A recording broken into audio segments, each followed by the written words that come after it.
ఈరోజు మన చందమామ కథల్లో సత్యం మహిమ అనే కథ విందాం. కథ వినే ముందు నాదొక చిన్న రిక్వెస్ట్. మీరు గనక మా ఛానల్ని మొదటిసారి చూస్తున్నట్లయితే ప్లీజ్ తప్పకుండా సబ్స్క్రైబ్ చేయండి. ఇక కథలోకి వద్దాం. నవనీతపురాన్ని సత్యశీలుడనే రాజు ఏలుతూ ఉండేవాడు. అతడు పేరుకు తగినట్లే సత్యాన్ని నిష్ఠగా పాటిస్తూ ధర్మపరుడై ఆదర్శంగా జీవిస్తూ వచ్చాడు. సత్యశీలుడి ఇంట లక్ష్మీ యశస్సు, ధర్మము, సత్యము, శౌచము మొదలైనవి ఇల్లు కట్టుకున్నాయని చెప్పుకునేవారు. వర్తకం పెంపొందితే దేశ సంపద పెరిగి జనులు సుభిక్షంగా ఉంటారనే ఉద్దేశంతో సత్యశీలుడు ఒక ఆచారం అమలు చేశాడు. అతడు ప్రతి ఉదయము తొలిగా తన ప్రాంగణానికి వచ్చి ఎవరు ఏ సరుకు విక్రయించినా సరే బేరం ఆడకుండా కొంటూ ఉండేవాడు.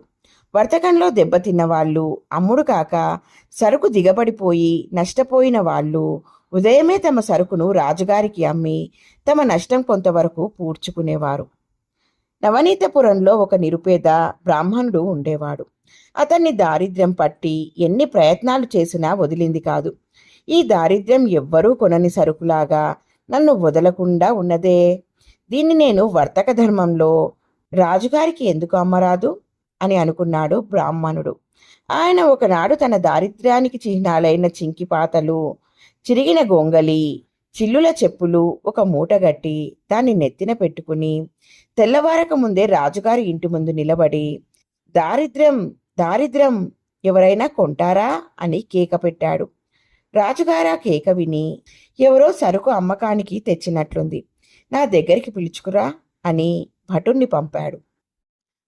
బ్రాహ్మణుడు వచ్చి తన నెత్తి మీద బూట దించి, మహారాజా, నాకున్నదంతా అమ్మకానికి తెచ్చాను అంటూ మూట చూపాడు. అలాగా, ఆ మూటలో ఉండే సరుకేమిటి అన్నాడు రాజు.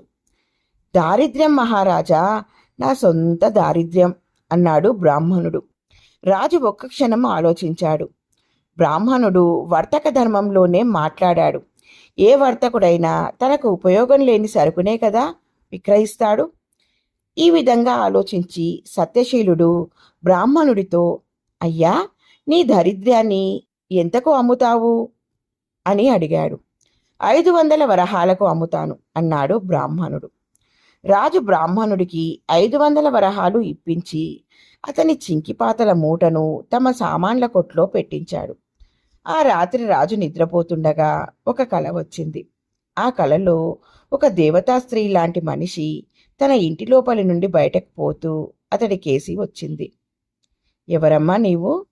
ఎప్పుడు మా ఇంటికి వచ్చావు?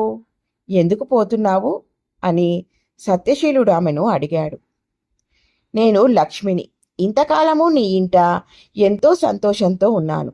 కానీ ఇవాళ నీవు దారిద్ర్యాన్ని కొని తెచ్చి ఇంట పెట్టుకున్నావు. అందుచేత నేనిక నీ ఇంట ఉండదలచలేదు అన్నదామె.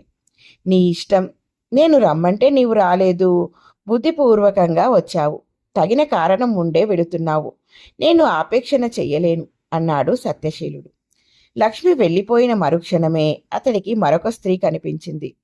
ఆమె కూడా బయటకు పోతుండడం చూసి అతడు ఆమెను లక్ష్మిని అడిగినట్లే అడిగాడు. నేను ధర్మాన్ని. లక్ష్మి వెళ్ళినాక నేనుండి నీకేమీ ఉపయోగం లేదు. లక్ష్మి ఉండబట్టే నీవింతకాలము నన్ను నిలబెట్టుకోగలిగావు అన్నది ధర్మదేవత. అలాగే న్యాయదేవత కూడా వెళ్ళిపోతూ ధర్మం లేని చోట న్యాయం మాత్రం ఎలా ఉంటుంది అన్నది. తరువాత కీర్తిదేవత కూడా రాజు దగ్గర సెలవు తీసుకుని వెళ్ళిపోయింది.